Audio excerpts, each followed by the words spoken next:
അഞ്ജലി എപ്പോഴെങ്കിലും വിചാരിച്ചായിരുന്നോ കാനഡയിൽ രജിസ്റ്റേർഡ് നേഴ്സായിട്ട് ജോലി ചെയ്യാൻ പോകാൻ പറ്റുമെന്ന്? നോ, ഒരിക്കലും വിചാരിച്ചില്ല.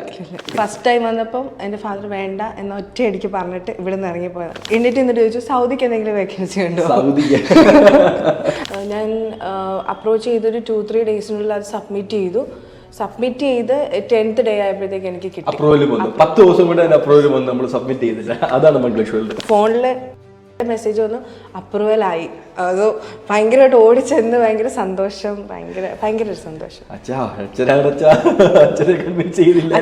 ഏറ്റവും സന്തോഷം. വിളിച്ചു, സെലക്ട് ആയെന്ന് പറഞ്ഞു. അപ്പൊ ഭയങ്കര ഒന്നും നോക്കാനില്ല, നേരെ കാനഡ. അടിപൊളി. ഗായ്സ്, ഞാൻ നിങ്ങളുടെ സ്വന്തം പിള്ളച്ചൻ. ഞാൻ നമ്മുടെ മാവേലിക്കര ബ്രാഞ്ചിലുണ്ട്. നമ്മളുടെ ഒപ്പം നമ്മൾക്ക് റീസെൻ്റ് ആയിട്ട് കാനഡയിലേക്ക് വിസ അപ്രൂവൽ വന്ന അഞ്ജലിയുമുണ്ട്. അപ്പോൾ അഞ്ജലിക്ക് ആദ്യമേ തന്നെ ഒരു കൺഗ്രാജുലേഷൻസ് പറയട്ടെ. അഞ്ജലിക്ക് രജിസ്റ്റേർഡ് നേഴ്സായിട്ട് ജോലി കിട്ടി, എംഗ്ലക്സ് ക്ലിയർ ചെയ്തു, ഇപ്പോൾ കാനഡയ്ക്ക് ഉടനെ പോവാണ്. Congratulations. Thank you so much. Guys, നമുക്ക് അഞ്ജലിയോട് കാര്യങ്ങളൊക്കെ ചോദിച്ചറിയാം. അഞ്ജലി എങ്ങനെയാണ് മംഗ്ലീഷ് വേൾഡിലേക്ക് വന്നത്, അഞ്ജലിക്ക് എങ്ങനെയാണ് രജിസ്റ്റേർഡ് നേഴ്സായിട്ടുള്ള ജോബ് കിട്ടിയത്, എംഗ്ലക്സ് ആറിന് ക്ലിയർ ചെയ്ത കേസ്, അതേപോലെ തന്നെ വിസ പ്രോസസ്സിങ്ങിൻ്റെ ഡീറ്റെയിൽസ് കാര്യങ്ങളൊക്കെ നമുക്ക് അഞ്ജലിയോട് ചോദിച്ചറിയാം. അഞ്ജലി, ഹാപ്പിയാണോ? ടു മച്ച് ഹാപ്പിയാണ്. നല്ല സന്തോഷത്തിലാണ്. വീട്ടുകാരൊക്കെ അവർ ഭയങ്കര എക്സൈറ്റഡ് ആണ്. അഞ്ജലി എപ്പോഴെങ്കിലും വിചാരിച്ചായിരുന്നോ കാനഡയിൽ രജിസ്റ്റേർഡ് നേഴ്സായിട്ട് ജോലി ചെയ്യാൻ പോകാൻ പറ്റുമെന്ന്? നോ, ഒരിക്കലും വിചാരിച്ചില്ല. അതെന്തുകൊണ്ടാണ്? ഞാൻ തിങ്ക് ചെയ്തിടത്തോളം സൗദി വരെ പോവാം, അല്ലെങ്കിൽ സിംഗപ്പൂർ വരെ പോവാം. സൗദി വരെ, സിംഗപ്പൂർ വരെ, ഏഷ്യൻ രാജ്യത്തേ ഉള്ളൂ. അല്ലെങ്കിൽ UK വരെ പോവാം. അങ്ങ് ഏറ്റവും പോയാ UK. അതിനപ്പുറം പോകാൻ പറ്റുമെന്ന് വിചാരിച്ചിരുന്നില്ല. അപ്പൊ കാനഡ ഈ ഒരു ഓപ്പർച്യൂണിറ്റി വന്നപ്പോൾ എന്ത് തോന്നി? ഭയങ്കര സന്തോഷമായിരുന്നു. അൺഎക്സ്പെക്ടഡ് ആയിരുന്നു കംപ്ലീറ്റ്ലി അല്ലേ? ഒരുപാട്. ഇതിന്റെ പ്രോസസ്സ് ഇങ്ങനെ ലെങ്തി ആയതുകൊണ്ട് തന്നെ വീട്ടുകാരെ സമ്മതിപ്പിച്ചെടുക്കാൻ പെട്ട ഒരു അതാണ് ബുദ്ധിമുട്ട്. അപ്പൊ നമുക്ക് UK അല്ലെങ്കിൽ അയർലൻഡ് പോലെ പെട്ടെന്ന് അങ്ങനെ തീരുന്ന ഒരു പ്രോസസ്സിംഗ് അല്ല, കുറച്ച് ടൈം എടുക്കും. പക്ഷേ ഇതാണ് ഏറ്റവും ബെസ്റ്റ് എന്ന് പറയുന്നത്. അത് എനിക്ക് തോന്നുന്നു ഒരുപാട് ക്ലയൻസ് നമ്മുടെ അടുത്ത് പറയുന്നത് അവർക്ക് വീട്ടുകാരെ കൺവിൻസ് ചെയ്യാണ് ഏറ്റവും പാട്. അവർ കൺവിൻസ്ഡ് ആണ് പ്രോസസ്സിംഗ് ചെയ്യാനായിട്ട്, പക്ഷേ വീട്ടുകാർക്കാണ് കൺഫ്യൂഷൻ. ആക്ച്വലി എൻ്റെ പേരൻറ്റിനെ കൺവിൻസ് ചെയ്തത് ഇവിടുത്തെ നമ്മുടെ കൺസൾട്ടന്റ് തന്നെയായിരുന്നു പേരൻസിനെ കൺവിൻസ് ചെയ്തിട്ടുണ്ടായിരുന്നല്ലേ? അടിപൊളി. ഫസ്റ്റ് ടൈം വന്നപ്പം എൻ്റെ ഫാദർ വേണ്ട എന്ന ഒറ്റയടിക്ക് പറഞ്ഞിട്ട് ഇവിടെ നിന്ന് ഇറങ്ങിപ്പോയതാണ്. നേരിട്ട് വന്നിട്ടുണ്ട്. അതെ, ഫാദറിനെ കൊണ്ട് നേരിട്ട് വന്നാണ് സംസാരിച്ചത്. സെക്കൻഡ് ടൈം അഗൈൻ വന്നിട്ട് കൺവിൻസ് ചെയ്തു. ഫസ്റ്റ് ടൈം ഇവിടെ വന്നിട്ട് ഫാദർ പറഞ്ഞു കേട്ട് കഴിഞ്ഞപ്പോൾ വേണ്ടത്. എന്നിട്ട് ചോദിച്ചു സൗദിക്ക് എന്തെങ്കിലും വേക്കൻസി ഉണ്ടോ? സൗദിക്ക് അത് ചോദിച്ചിട്ട് ദെൻ ഞാൻ വീണ്ടും ഒന്നുകൂടെ കൊണ്ടുവന്നു, കൺവിൻസ് ആയി.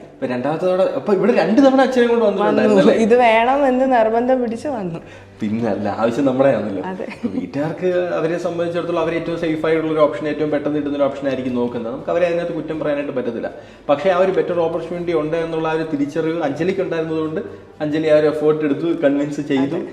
അവസാനം എന്തായാലും കാര്യങ്ങളൊക്കെ നടന്നു. അതെങ്ങനെ ഉണ്ടായിരുന്നു ഇന്റർവ്യൂ? നമുക്ക് ക്രാക്ക് ചെയ്യാവുന്നതേ ഉള്ളൂ. അതായത് നമ്മുടെ എക്സ്പീരിയൻസിൽ നിന്നുള്ള വർക്ക് എക്സ്പീരിയൻസിൽ നിന്നുള്ള ചോദ്യങ്ങളൊക്കെ നമ്മളുടെ ഫീൽഡ് അവർ ചോദിക്കും. ദെൻ ആ ഫീൽഡിനെ പറ്റിയായിരിക്കും കൂടുതലായിട്ട് ചോദ്യങ്ങളൊക്കെ. നമ്മൾ നിർത്താതെ സംസാരിക്കണം. അതാണ് അവരെ നമ്മൾ വീഴ്ത്തണം. അതിലാണ് കാര്യം. അവരെ നമ്മൾ കൺവിൻസ് ചെയ്യണം, കാര്യങ്ങളൊക്കെ അറിയാവുന്നത്. അപ്പൊ ഇന്റർവ്യൂ കഴിഞ്ഞപ്പോൾ കോൺഫിഡന്റ് ആയിരുന്നോ കിട്ടുമത്? ഇന്റർവ്യൂ കഴിഞ്ഞിട്ട് ഒരു 5 സെക്കൻഡ് അവർ ഡിസ്കസ് ചെയ്തിട്ടാണ് വിളിച്ചു, സെലക്ട് ആയെന്ന് പറഞ്ഞു. അപ്പൊ ഭയങ്കര ഒന്നും നോക്കാനില്ല, നേരെ കാനഡ. അടിപൊളി. അപ്പൊ ഞാൻ ചോദിക്കട്ടെ, മംഗ്ലീഷ് വേൾഡിനെ പറ്റി എങ്ങനെയാണ് അറിഞ്ഞത്? എങ്ങനെയാണ് ആദ്യം ഇങ്ങോട്ട് വന്നത്? ആക്ച്വലി 1 year എക്സ്പീരിയൻസ് ഉള്ള നഴ്സസിനെ കാനഡയിലേക്ക് ഓപ്പർച്യൂണിറ്റി ഉണ്ടെന്ന് പറഞ്ഞിട്ട് ഇൻസ്റ്റയില് ചെയ്ത പോസ്റ്റും വീഡിയോയും കണ്ടിട്ടാണ് ഇവിടെ കോണ്ടാക്ട് ചെയ്തിട്ട് ഇങ്ങോട്ട് വന്നത്. ഇപ്പൊ അതിൽ ഹാപ്പി ആയില്ലേ? ഭയങ്കര ഹാപ്പിയാണ്. ഞാൻ എപ്പോഴും വീഡിയോയ്ക്കകത്ത് പറഞ്ഞൊരു കേസ് ഉണ്ട്, നിങ്ങൾ ട്രൈ ചെയ്ത് നോക്കാതെ കിട്ടുമോ ഇല്ലയോ നമുക്ക് ഒരിക്കലും പറയാൻ പറ്റത്തില്ല എന്നുള്ളത്. ട്രൈ ചെയ്ത് നോക്കുന്നില്ല എന്നുണ്ടെങ്കിൽ ഉറപ്പായിട്ട് പറയാൻ പറ്റുന്ന കേസ് നിങ്ങൾക്ക് ഒരിക്കലും കിട്ടത്തില്ല എന്ന് തന്നെയാണ്. അപ്പോൾ ആ ഒരു കോൺഫിഡൻസ് നിങ്ങൾക്ക് വേണം. ട്രൈ ചെയ്ത് നോക്കാൻ ഞാൻ റെഡിയാണെന്നൊരു കോൺഫിഡൻസ് നിങ്ങൾക്ക് വേണം. അപ്പോഴാണ് ഇതുപോലത്തെ ലൈഫ് ചേഞ്ചിങ് ആയിട്ടുള്ള കാര്യങ്ങൾ നിങ്ങളുടെ ജീവിതത്തിലും സംഭവിക്കുന്നത്. ഇവൻ നമ്മൾ അഞ്ജലിയുടെ കേസ് തന്നെ നോക്കാമെന്നുണ്ടെങ്കിൽ അഞ്ജലിയുടെ അങ്ങേ അറ്റത്തെ ഡ്രീം എന്ന് പറയുന്നത് ശരിക്കും സൗദി വരെയായിരുന്നു, സിംഗപ്പൂർ വരെയായിരുന്നു, ഏഷ്യൻ കൺട്രീസിന് വെളിയിലോട്ടേ ഇല്ലായിരുന്നു. പക്ഷേ പുള്ളിക്കാരി ആ ഒരു ഓപ്പർച്യൂണിറ്റി തിരിച്ചറിഞ്ഞു. അച്ഛനെ കൺവിൻസ് ചെയ്യാനായിരുന്നു ഏറ്റവും പാടല്ലേ? അച്ഛനെ കൺവിൻസ് ചെയ്യാനായിരുന്നു ഏറ്റവും പാട്. പുള്ളിക്കാരി ബിൽഡിംഗ് ആയിട്ട് മുന്നോട്ട് വന്നു. അതേപോലെ തന്നെ പുള്ളിക്കാരി എംഗ്ലക്സ് ക്ലിയർ ചെയ്തു. നമുക്ക് അതിന്റെ കേസോട് ചോദിക്കാം. എംഗ്ലക്സ് ആറിന് ഏതെങ്കിലും ഇൻസ്റ്റിറ്റ്യൂഷനിൽ പോയാണോ പഠിച്ചത്? അല്ല, സെൽഫായിട്ട് പഠിച്ച് ക്ലിയർ ചെയ്തു. അപ്പൊ ഈ എംഗ്ലക്സ് പഠിക്കാൻ മടിയുള്ള നഴ്സസിനോട് അഞ്ജലിക്ക് എന്താണ് പറയാനുള്ളത്? നമ്മൾ ഹാർഡ് വർക്ക് ചെയ്ത് പഠിക്കാന്നുണ്ടെങ്കിൽ നമുക്ക് ക്ലിയർ ചെയ്യാൻ പറ്റും. അപ്പൊ ഒരു കോച്ചിങ് സെന്ററിൽ പോകുക എന്നുള്ളത് അത്യാവശ്യമാണോ? അതോ ഈ തിയറിയിൽ ഒരുപാട് പുറകോട്ട് നിൽക്കുന്നവർക്ക് കോച്ചിങ്ങിന്റെ ആവശ്യം വരാം. ബട്ട് ആ പേഴ്സണെ ഡിപ്പെൻഡ് ചെയ്യാം. നമുക്ക് പഠിക്കാന്നുണ്ടെങ്കിൽ നമുക്ക് മെറ്റീരിയൽസ് പർച്ചേസ് ചെയ്ത് പഠിക്കാം. അപ്പോൾ സെൽഫായിട്ട് എംഗ്ലക്സും പഠിച്ച് ക്ലിയർ ചെയ്തപ്പോൾ എന്താണ് തോന്നിയത്? ഭയങ്കര സന്തോഷം. ഞാനൊരു ഭയങ്കര സംഭവമാണ്. സംഭവമാണെന്നല്ല, ഭയങ്കര സന്തോഷം തോന്നി. തീർച്ചയായിട്ടും. അപ്പോൾ അതാണ് ഒരു ഇതെന്ന് പറയുന്നത്, നമ്മുടെ ഒരു സന്തോഷം എന്ന് പറയുന്നത്. ആ ഒരു എഫോർട്ട് നമ്മളെടുത്ത് അതിൻ്റെ ഒരു റിസൾട്ട് നമുക്ക് കാണുമ്പോഴാണ് ആ ഒരു സന്തോഷം എന്ന് പറയുന്നത്. അപ്പോൾ നമ്മുടെ വിസ പ്രോസസ്സിങ്ങിൻ്റെ കേസൊക്കെ ചോദിക്കാം. അപ്പോൾ എങ്ങനെ ഉണ്ടായിരുന്നു ഭാഗത്തു നിന്നുള്ള ഒരു അപ്രോച്ച്?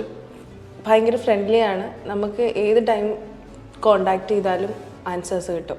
അപ്പോൾ എല്ലാ രീതിയിലുള്ള സപ്പോർട്ട് നമ്മുടെ ഭാഗത്തു നിന്നുണ്ടായിരുന്നു. അതെ, വർക്ക് പെർമിറ്റ് ഒക്കെ എനിക്ക് തോന്നുന്നു ഞാൻ അപ്രോച്ച് ചെയ്തൊരു 2-3 ഡേയ്സിനുള്ളിൽ അത് സബ്മിറ്റ് ചെയ്ത് 10th ഡേ ആയപ്പോഴത്തേക്ക് എനിക്ക് കിട്ടി. അപ്രൂവൽ വന്നു. 10 ദിവസം കൊണ്ട് തന്നെ അപ്രൂവൽ വന്നു. നമ്മൾ സബ്മിറ്റ് ചെയ്തില്ല. അതാണ് മംഗ്ലീഷ് വേൾഡ്. അപ്പോൾ ഫൈനലി അപ്രൂവൽ വന്നപ്പോൾ അത് വീട്ടിൽ പറഞ്ഞില്ല. അപ്പോൾ എന്തായിരുന്നു വീട്ടുകാരുടെ ഒരു റിയാക്ഷൻ? ഭയങ്കര സന്തോഷമായിരുന്നു. നമുക്കത് പറഞ്ഞെങ്ങനെ, ഇപ്പം ജസ്റ്റ് ഫോണിൽ മെസ്സേജ് വന്നു അപ്രൂവലായി, അത് ഭയങ്കരമായിട്ട് ഓടിച്ചെന്ന് ഭയങ്കര സന്തോഷം, ഭയങ്കര ഒരു സന്തോഷം. അച്ഛനായിരുന്നു ഏറ്റവും സന്തോഷം. കാരണം പുള്ളിക്കാരൻ ആ ഒരു കൺസേൺ എന്തായാലും വരുമല്ലോ സ്വാഭാവികമായിട്ടും മോളുടെ കാര്യത്തിലാകുമ്പോൾ.